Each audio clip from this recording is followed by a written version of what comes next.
नमस्कार। स्वागत है आप सभी का तुलसी तीर्थ की इस चैनल पर। आप सभी का आशीर्वाद, आप सभी का स्नेह निरंतर बना हुआ है और आशा करती हूँ हमेशा बना रहेगा। हमने एक नई श्रृंखला आरंभ की है, हमारे दिव्य संत। आज जिस संत के बारे में मैं एक दृष्टांत कहने जा रही हूँ वो है हमारी कृष्ण भक्त मीराबाई। तो आइए मीराबाई का एक दृष्टांत। हिंदू अध्यात्म के इतिहास में मीराबाई भक्ति का पर्याय मानी जाती है। मीरा या मीराबाई भी कहलाती है, जो 16वीं शताब्दी की महान कृष्ण भक्त थी। उनकी भक्ति सबसे अलग थी। उन्होंने कृष्ण को अपना प्रेमी, अपना पति, अपना स्वामी बनाकर आराधना की थी।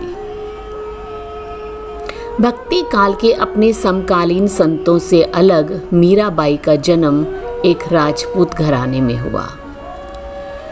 उन्होंने कोई सामाजिक परंपराओं का परवाह नहीं की और कृष्ण के प्रति अपने प्रेम को, अपने लगाव को लोगों के बीच में भजन और गीतों के द्वारा व्यक्त किया। राजस्थान के चित्तौड़गढ़ के किले में मीराबाई का एकमात्र मंदिर भी बना हुआ है और ऐसा कहते हैं कि कृष्ण ने कई बार मीरा के प्राणों की रक्षा भी की थी। इससे ये तो स्पष्ट हो जाता है कि प्रभु कृष्ण ने उनकी भक्ति को पहचाना भी था और उसे अपनाया भी था और उसे अपने चरणों में स्थान भी दिया था। कृष्ण के प्रति मीराबाई की अनन्य भक्ति कब और कैसे हुई, आइए इस विषय पर जानते हैं। एक दिन शाम के समय राजकुमारी मीरा कृष्ण भगवान की मूर्ति के साथ अपने महल के छज्जे पर खेल रही थी। उनकी माँ उनके पास ही बैठी उनकी मूर्ति को सजाना देख रही थी और अचानक ढोल और शहनाई की आवाज़ सुनाई दी। एक बारात थी, उसमें घोड़े की पीठ पर दूल्हा बैठा था और दूल्हे के पीछे पालकी में दुल्हन भी थी। मीरा भी बड़ी तेजी से बारात देखने पहुंची तो उत्सुकतावश उसने अपनी माँ से पूछा कि हे माँ, ये कौन है? ये सब कौन है? क्या है ये? घोड़े पर कौन है? तो रानी ने प्यार से अपनी पुत्री को देखकर कहा, मीरा, यह एक शादी की बारात है। घोड़े की पीठ पर बैठा यह लड़का दूल्हा है और पालकी में बैठी ये लड़की दुल्हन है। तो मीरा ने कहा, कितना प्यारा लग रहा है माँ, दूल्हा एकदम राजकुमार सा लग रहा है। मेरा दूल्हा कौन होगा?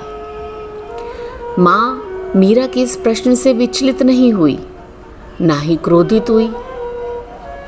कहने लगी कि ये भगवान की प्रतिमा कृष्ण की जो है उसने मीरा के हाथ में देकर कहा, लो ये तुम्हारा दूल्हा है, यही तुम्हारा ख्याल रखेगा, सदैव तुम्हारी रक्षा भी करेगा। मीरा, तुम अपनी भक्ति इसमें ही रखना। मीरा संतुष्ट हो गई।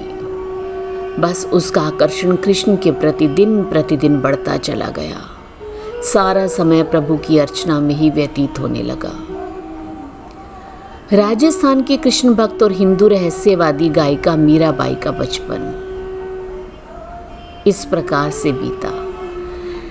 वह वैष्णव भक्तिवादी आंदोलन की अत्यंत एक महत्वपूर्ण कड़ी भी बन गई।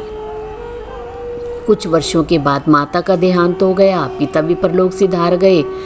अब उसकी दादी उसका ख्याल रखती। जब विवाह योग्य हुई तो मीरा का विवाह सिसोदिया के राजकुमार भोजराज जी के साथ कर दिया गया। कृष्ण के प्रति मीरा की भक्ति पहले की जैसे ही बनी रही, अपितु भोजराज भी धीरे धीरे कृष्ण भक्ति के कायल हो गए। कुछ वर्ष पश्चात युद्ध में भोजराज वीरगति को प्राप्त हुए। मीरा को राजगद्दी का उत्तराधिकारी बनाया तो छोटे भाई ने अपनी बहन उदाबाई के साथ मिलकर मीराबाई के प्रति षड्यंत्र रचा। अनेक प्रयास किए परंतु सारे विफल हुए।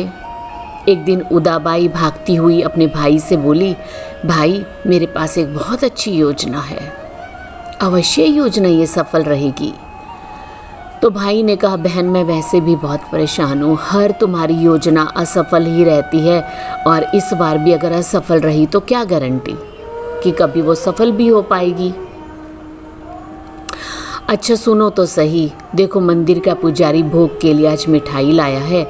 मेरी योजना के अनुसार विष का प्याला रखा है, उसे मिठाई में मिला देती हूँ।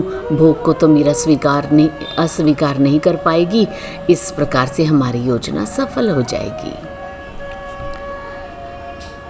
ठीक है, उदाबाई ने वैसे ही किया। मीराबाई को उदाबाई के ऊपर ज़रा सा भी शंका नहीं थी।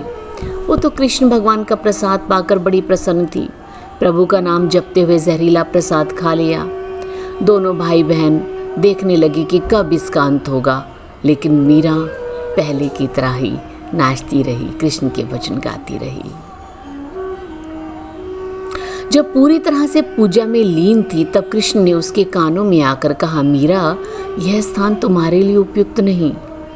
सभी संसारिक मोह माया छोड़ दो, मेरे साथ वृंदावन चलो, गोपिका बन जाओ, तुम्हें दिव्य प्रसन्नता प्राप्त होगी। मीरा वृंदावन चली गई। कुछ वर्षों पश्चात उसने आध्यात्मिक जीवन व्यतीत किया। फिर गुजरात में द्वारका चली गई। ईश्वर की पुकार आने तक कृष्ण भक्ति में लीन रही। अंततः अपने परम के साथ एकाकार हो गई। मीरा की ज्योत कृष्ण के चरणों में समा गई। मीरा सदैव कृष्ण को अपना सब कुछ मानती हुई उसी में ही विलीन हो गई। हम सबकी भक्ति भी मीरा की तरह ही होनी चाहिए। जब अंत आए तो कृष्ण के पावन चरणों में हमारी भी समा जानी चाहिए। ये थी हमारी मीराबाई की कथा। आशा करती हूँ कि आपको अच्छी लगी होगी। आपने अपना समय दिया, धन्यवाद आप सभी का।